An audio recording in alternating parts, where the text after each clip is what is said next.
तेरी शरण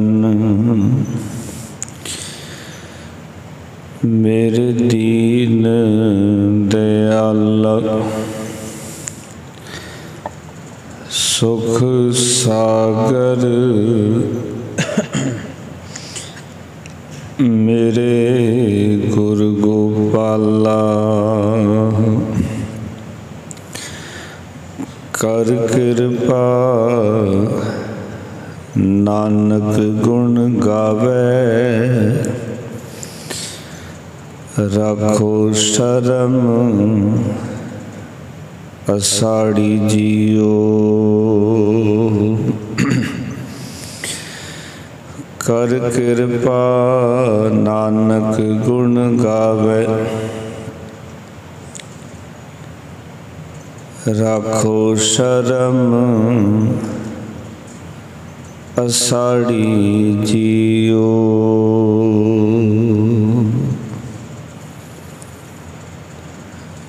जुगहु जुग अटल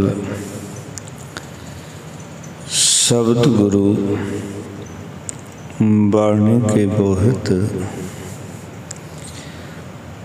तन तन साहिब श्री गुरु ग्रंथ साहब महाराज जी की पावन पवित्र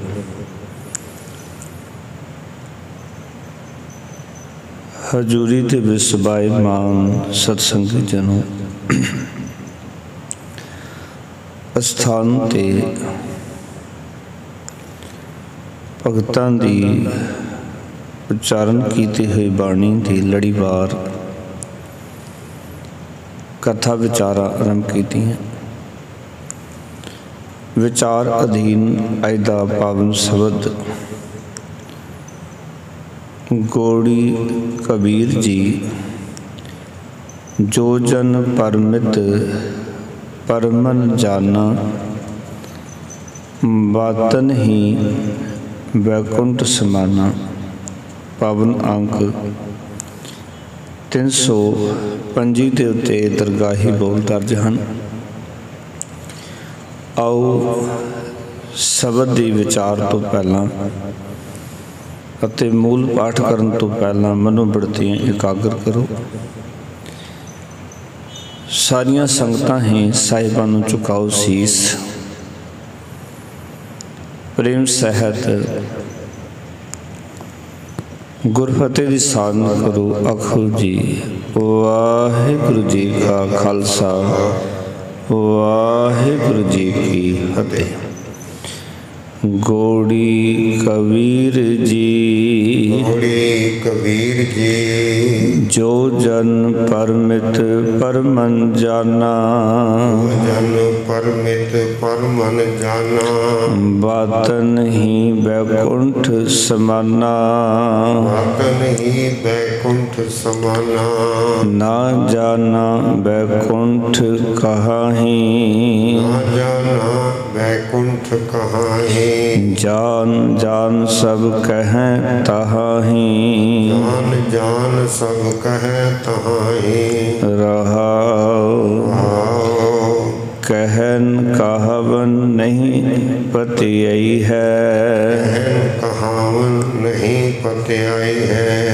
तो मन माने जाते हो मैं जई है, तो मन माने जाते हो मैं जई है। जब लग मन वैकुंठ की आस, जब लग मन वैकुंठ की आस, तब लग होए नहीं चरण निवास, तब लग होए नहीं चरण निवास। कहो कबीर एक कहिए काहे, कहो कबीर एक कहिए काहे। साध संगत बैकुंठ आहे। साध संगत बैकुंठ आए। कहो कबीर एक कहिए काहे। कहो कबीर एक ही है काहे। साध संगत बैकुंठ आहे। साध संगत बैकुंठ आए। वाहिगुरु जी का खालसा, वाहिगुरु जी की फतेह। मनुख दी एक आस है कि मैनू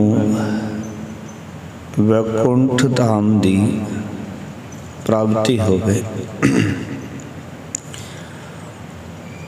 और ये सदियां सदियां तो वैकुंठ दी लोचा लैके संसार दे विच विचरदा है ते एक दिन उस सच्चे वैकुंठ तो बिना ही संसार तो रुखसत हो जाता है। कदी कहता है मैनू वैकुंठ चाहिए, स्वर्ग चाहिए, मुक्ति चाहिए है, पर असल स्वर्ग मुक्ति वैकुंठ इसदी मनुख नूं सोझी नहीं कि असल विच वैकुंठ है कि। बस गल्ली बाती मनुख ये विचार रखता है कि मैनू वैकुंठ धाम की प्राप्ति हो जाए। कबीर साहब जी ने इस गल नूं विचारिया और मनुख दे अगे एक सवाल रखिया कि जिहड़े वैकुंठ की तुसी प्राप्ति वास्ते मन विच तांग इच्छा आस रखते हो, वो वैकुंठ कित्थे है? कि थानू उस वैकुंठ का पता ठिकाना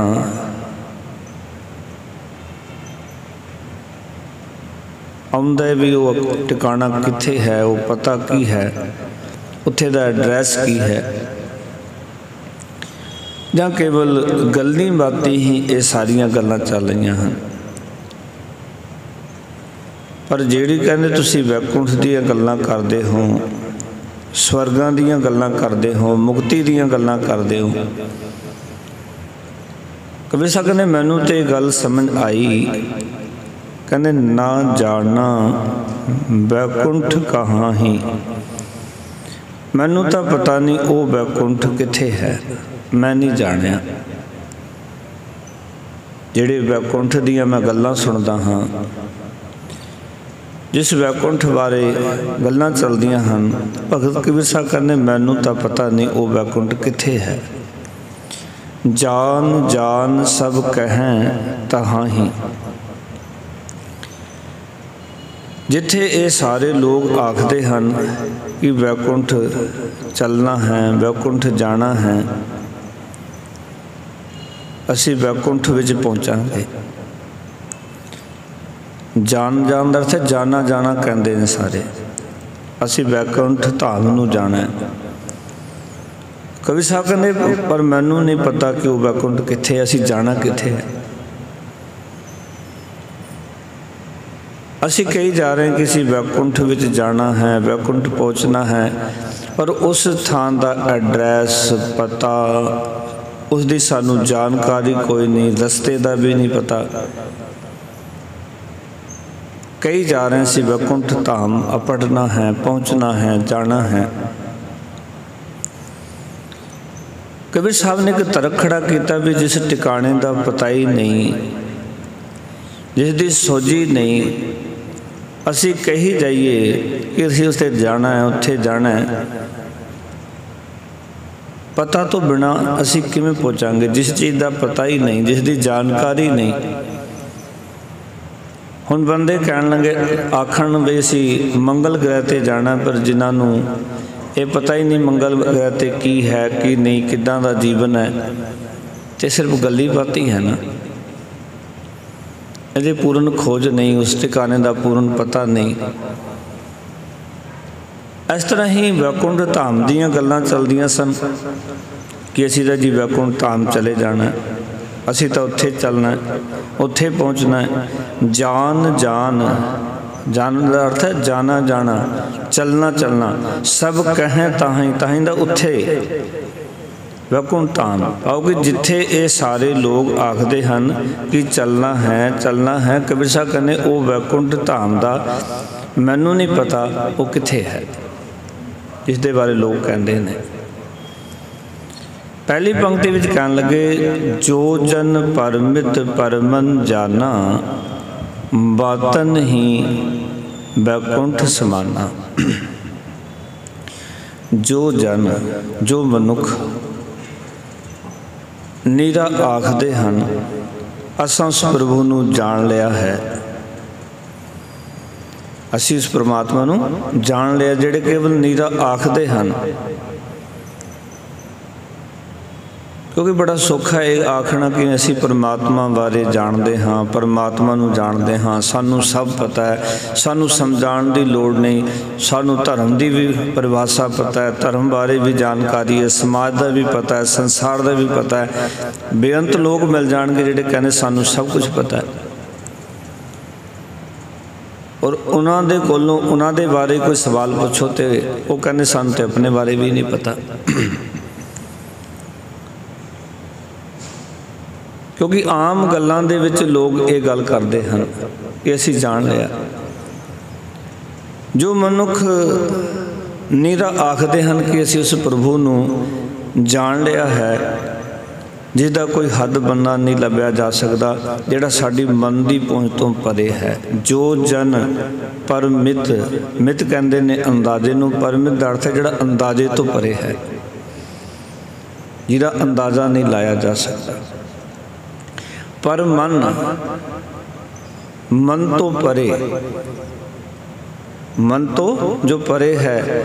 ਜਾਣਾ ਦਾ ਅਰਥ ਹੈ ਜਿਹੜੇ ਕਹਿੰਦੇ ਅਸੀਂ ਜਾਣ ਲਿਆ ਹੈ, ਕਿਉਂਕਿ ਉਹ ਪਰਮਾਤਮਾ ਦਾ ਅੰਦਾਜ਼ਾ ਨਹੀਂ ਲਾਇਆ ਜਾ ਸਕਦਾ, ਉਸਦਾ ਹੱਦ ਬੰਦਾ ਨਹੀਂ ਲੱਭਿਆ ਜਾ ਸਕਦਾ, ਉਹ ਮਨ ਦੀ ਪਹੁੰਚ ਤੋਂ ਪਰੇ ਹੈ। ਤੇ ਲੋਕ ਕਹਿ ਰਹੇ ਨੇ ਅਸੀਂ ਤੁਹਾਨੂੰ ਜਾਣ ਲਿਆ, ਵੀ ਜਿਹਦਾ ਹੱਦ ਬੰਦਾ ਹੀ ਨਹੀਂ ਲੱਭਿਆ ਜਾ ਸਕਦਾ, ਜਿਹੜਾ ਸਾਡੀ ਮਨ ਦੀ ਵਿਚਾਰਧਾਰਾ ਤੋਂ, ਮਨ ਦੀ ਸੋਚ ਤੋਂ, ਮਨ ਤੋਂ ਲਾਂਭੇ ਹੈ, ਪਾਸੇ ਹੈ, ਔਰ ਉਸਨੂੰ ਕਹਿ ਰਹੇ ਨੇ ਅਸੀਂ ਜਾਣ ਲਿਆ। ਕਿਵੇਂ ਜਾਣ ਲਿਆ?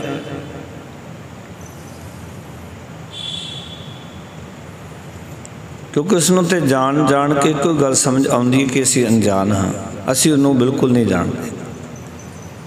ਜਿਵੇਂ ਜਿਵੇਂ ਤੁਸੀਂ ਜਾਣਨ ਦਾ ਯਤਨ ਕਰੋਗੇ, ਆਪਣੇ ਅੰਦਰ ਇੱਕ ਵਿਚਾਰ ਦਾ ਜਨਮ ਹੋਏਗਾ ਕਿ ਰੱਬਾ ਤੇਰੇ ਬਾਰੇ ਬਿਲਕੁਲ ਅਣਜਾਣ ਹਾਂ, ਸਾਨੂੰ ਕੁਝ ਵੀ ਸਮਝ ਨਹੀਂ।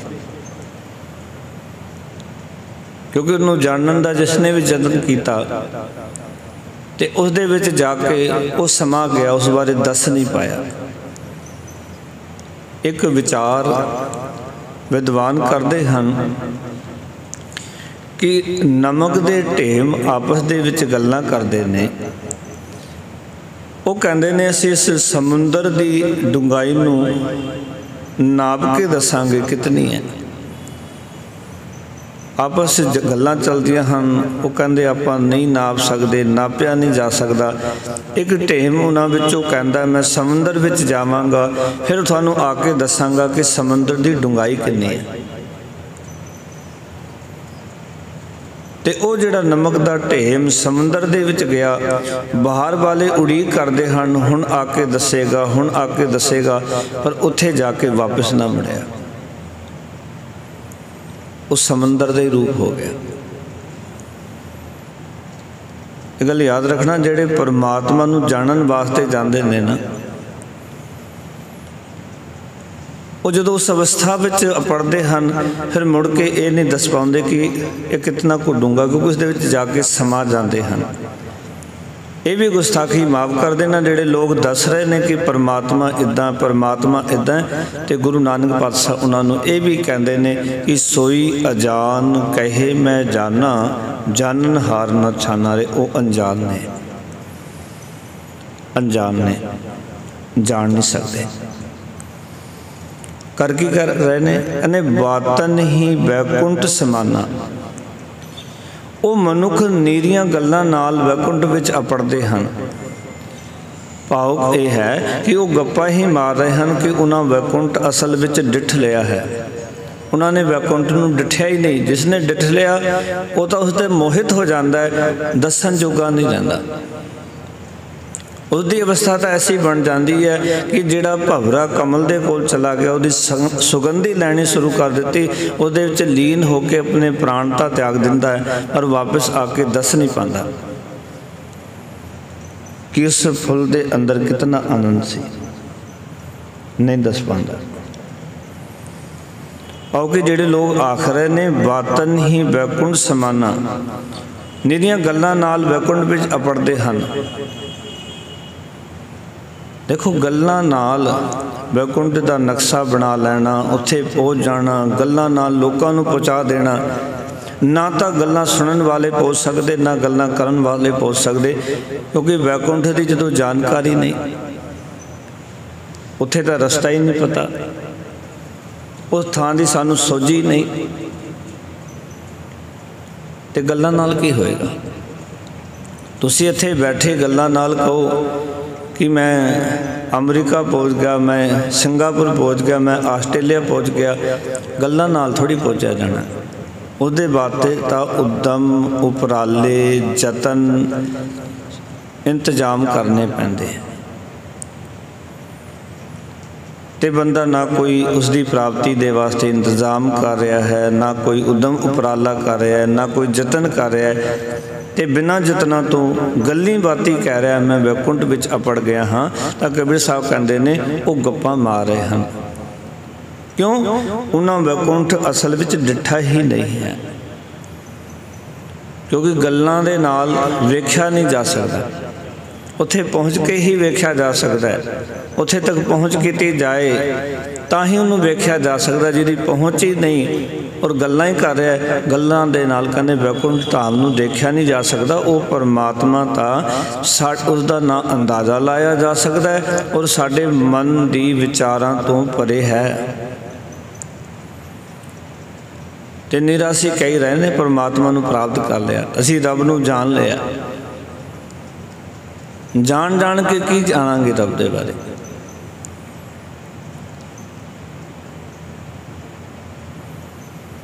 यही कह सकते हैं ना कि वो बेअंत है, बेअंत है, बेअंत है। कहते ब्रह्मा ने 4 वेद लिखे, अंत कह दिता नेति नेति नेति, बेअंत है, बेअंत है, बेअंत है। क्यों? क्योंकि अंत नहीं पाया जा सकता। फिर अगले वचन कीते, आखन लगे कहन कहावन नहीं पतियै, तो मन मानै जाते हो मैं जई है। निरा ये आखण नाल जां सुनन नाल कि असां वैकुंठ जाना है, मन नूं तसल्ली नहीं हुंदी, मन पतीता नहीं। कहण कावन दे नाल भी कह लिया, सुन लिया कि असी वैकुंठ जाना है, कबीर साहब कहते मेरी तो मन की तसल्ली नहीं हुंदी। एक बार उच्चारण करो सतनाम श्री। मन तसल्ली नहीं करता, लोकी कर लैण तसल्ली, मेरा मन तसल्ली नहीं करता, मेरा मन पतीता नहीं। तो मन मानै जाते हो मैं जीए। भगत कबीर साहब आखन लगे, कहते ने मन नूं तदों ही धीरज आ सकती है जदों हंकार दूर हो जाए, जो मान दूर हो जाए, तो ये मन शांत हो सकता, तसल्ली कर सकता है, पतीत सकता है। जब तक कहते ने हंकार ही दूर नहीं होया बंदे दा, ते ये परमात्मा दे नेड़े नहीं हो सकता, तो मन शांत नहीं हो सकता। ये गल तो स्पष्ट ही है ना कि जब हम होते तब तू नाही, अब तू ही मैं नाही। हंकार है तो उस परमात्मा के बारे जो गल्लां चल रही निरीआं गल्लां ने, और गल्लां दे सुनन नाल, गल्लां करन दे नाल उस परमात्मा दे विच अभेद नहीं होया जा सकता, उस अकाल पुरख वाहिगुरू तक पहुँचा नहीं जा सकता। ये गल कही जानी असीं वैकुंठ जाना है, असीं मुक्ति प्राप्त करनी है, असीं परमात्मा दे चरनां च पड़ना है, कहण नाल नहीं। क्योंकि भाई गुरदास जी ने बड़े प्यारे बचन अपने सबियां च लिखे। वो कहते ने खांड खांड कह जेवा न स्वाद मिठो आवे, जो लो जीव स्वाद खांड ना खाइए। कहते खंड खंड कहण दे नाल खंड का स्वाद नहीं आना जिन्ना चिर खंड जीव दे ते रख ना लईए। रात हनेरी में दीपक दीपक कह मिटे ना तिमर, जोलो ना जगाइए। रात हनेरी होवे सारे परिवार का टब्बर कहन दीवा दीवा, दीवा दीवा कहण दे नाल चानन ते नहीं होण लग्या। भावें सारा परिवार आखे भी दीवा दीवा दीवा जगाना पैना है। लाइट लाइट कहण दे नाल चानन नहीं हो जाना, लाइट जगानी पैनी है। इस तरह वैकुंठ वैकुंठ कहण दे नाल वैकुंठ की प्राप्ति नहीं हो जानी जिन्ना चिर वैकुंठ वास्ते अपन जतन ना करिए। रात हनेरी है और जो सारे परिवार दे जी दीवा कर रहे हैं, पर भाई गुरदास जी कहते हैं हनेरा उन्ना चिर मिट नहीं सकता जिन्ना चिर दीवा जगाया ना जाए, उन्ना चिर चानन नहीं होना। इस तरह ही इत्थे कबीर साहब कह रहे हैं, कहते कहन कहावन नहीं पति यही है, तो मन मानै जाते होमै जाइए। ताई मन मनदा जदों हंकार दूर हो जाता तो मन नूं धीरज आउंदा है। फिर कहने लगे जब लग मन बैकुंठ की आस। आखन लगे एक गल होर चेते रखन वाली है, जदों तक मन विच बैकुंठ जाण दी तांग लगी हुई है कि बैकुंठ जाना है, तब लग होए नहीं चरण निवास। तद तक प्रभु के चरणों में मन नहीं जुड़ता, ये तांग लगी हुई है। तुसीं देखो ना, बंदे ने किते जाना होवे तो उस वेले उहदा मन टिकाने नहीं हुंदा, हर दफी मची हुंदी है मैं एयरपोर्ट ते पहुँचना, मैं फलानी ट्रेन फड़नी है, उसका मन टिकदा नहीं उस वेले। ये समान ना रह जाए, वो समान ना रह जाए, लेट ना हो जाए, मन च टिकाओ नहीं तो टिकाओ तो बिना परमात्मा की प्राप्ति नहीं। बड़ी स्पष्ट जी गल कबीर साहब कह रहे हैं। कहन लगे जब लग मन वैकुंठ की आस, जब तक मन विच वैकुंठ जान दी तांग लगी हुई है, तब लग होए नहीं चरण निवास। तदों तक प्रभु के चरणों में मन नहीं जुड़ता, वाहिगुरु दे नाल मन नहीं जुड़ता। फिर कहते कहो कबीर ए कहिए काए, साध संगत बैकुंठ आहे। हे कबीर आख ये गल्लां किवें समझा के दसीए। ये कहिए काए, काए दा अर्थ है किवें, यह कहिए पाओ ये गल्लां किवें समझा के आखीए, किवें दसीए लोकां नूं।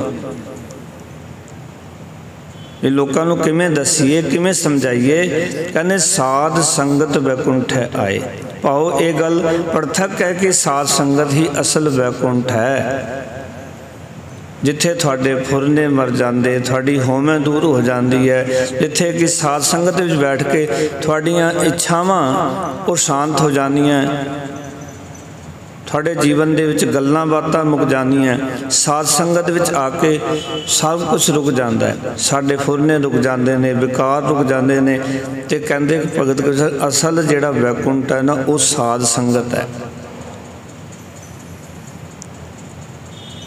वैसे भी गुरमत ने वैकुंठ, मुक्ति, स्वर्ग ये सारिया चीज़ां जिहड़ियां ने ना प्यार वालों मरण तो बाद प्राप्ति की साधन नहीं ना दस्या सानू समझाया कि मुए हुए जो मुक्त देओगे मुक्त न जाने कोयला। मरण तो बाद मुक्ति दिती, वैकुंठ धाम भेजा, स्वर्ग प्राप्त हो गया। कहते मैं वेखना कोई नहीं। इसका अर्थ बड़ा स्पष्ट है, गुरसिੱਖੀ दे अंदर जिउंदे जी वैकुंठ दे विच पहुँचना है, तो वह वैकुंठ है सत्संगत विच पहुँचना। असली जिहड़ा वैकुंठ है कबीर साहब कहते वो साध संगत है, गुरु का संग है। तो असीं सोचते हैं स्वर्ग पहुँचांगे, सानू उत्थे वैकुंठ धाम मिलेगा, सानू हूरा मिलणगियां, सानू फलानी चीज़ों की प्राप्ति होगी। गुरमत ने ये सारिया विचारा खंडन करके सानू एक गल समझाई कि असल जिहड़ा वैकुंठ है वो साध संगत है। गुरु का संग करो, तुसीं उस वेले मुक्त हो, तुसीं वैकुंठ दे विचों, तुसीं स्वर्ग दे विचों, तुहानूं लभण दी लोड़ नहीं। इस तरह की विचार अज के शब्द विच भगत कबीर साहब जी ने सानू समझाई। आओ कि असल वैकुंठ साध संगत है। इत्थे ही मन की होमै दूर हो सकती है और इत्थे ही मन प्रभु के चरणों में जुड़ सकता है, क्योंकि वही वैकुंठ है जिथे जाके रब दे नाल मिलाप हो सके, प्रभु के चरणों नाल जुड़िया जा सके। इस साध संगत तो बिना सिखा तू परमात्मा दे नाल जुड़ नहीं सकता। साध संगत तो बिना तेरी जिहड़ी होमै है वो दूर नहीं हो सकती। ये गल वखरी है कि साध संगत करन वाले भी कई बारी होमै नूं बढ़ावा दिंदे हन जां होमै दे धारनी हो जाते हैं। पर मैं इस गल नूं समझदा हाँ कि वो साध संगत विच बैठे ने, गुरु दी वारगा विच बैठे ने, और गुरु दी विचारधारा गुरु के सिद्धांत दी वारगा च नहीं बैठे। इस करके होमै हंकार दीयां पंडां बनी जाते हैं। जदों गुरु साहब की विचारधारा नूं अपना लेंदे ने, गुरु के सिद्धांत नूं अपना लेंदे ने, फिर वो कभी होमै नहीं कर सकते।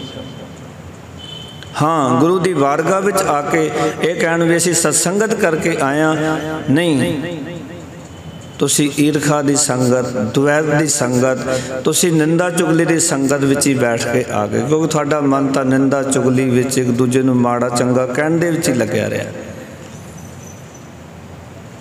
उस समा सकारत करना सी, सफला करना सी। पर प्यार वालों सच जानना कि वो सभा जे गुरु साहब जी का संग करके, गुरु महाराज जी की संगत करके और साड़ी होमै दूर नहीं हुई, साडे मन विच प्रभु के चरणों का निवास नहीं होया, जरा साडा मन परमात्मा के चरणों नाल नहीं जुड़िया, तो सत्संगत विच आके भी असी सत्संगी नहीं बन सके। और ये गल हमेशा याद रखना, गुरबाणी कहती है गल्लां बातां दे नाल नहीं, पूछत पथिक ते मार्ग न तरह पग, प्रीतम का देश कैसे बातन से जाइए। प्रीतम दे देश बातां दे नाल गल्लां दे नाल नहीं पहुँचा जा सकता, वो तो उस मार्ग ते तुरना पैना। असी बहुतात विच गल्लां बातां ही करनी जानते हैं, असी तुरन वास्ते जतन नहीं, क्योंकि तुरन वास्ते तो आपा भाव मारना ही पैंदा है, अपनी होमै नूं पासे रखना ही पैंदा है, अपने हंकार अपनी ईगो नूं पासे करना ही पैंदा है। उत्थे दा समर्पण है, गुरु दे अगे अपना आप अर्पण करना है। उस तो बाद ही असी असल विच उस रब नूं जान सकांगे, असी अपने जीवन विच वैकुंठ की अहमियत नूं समझ सकांगे।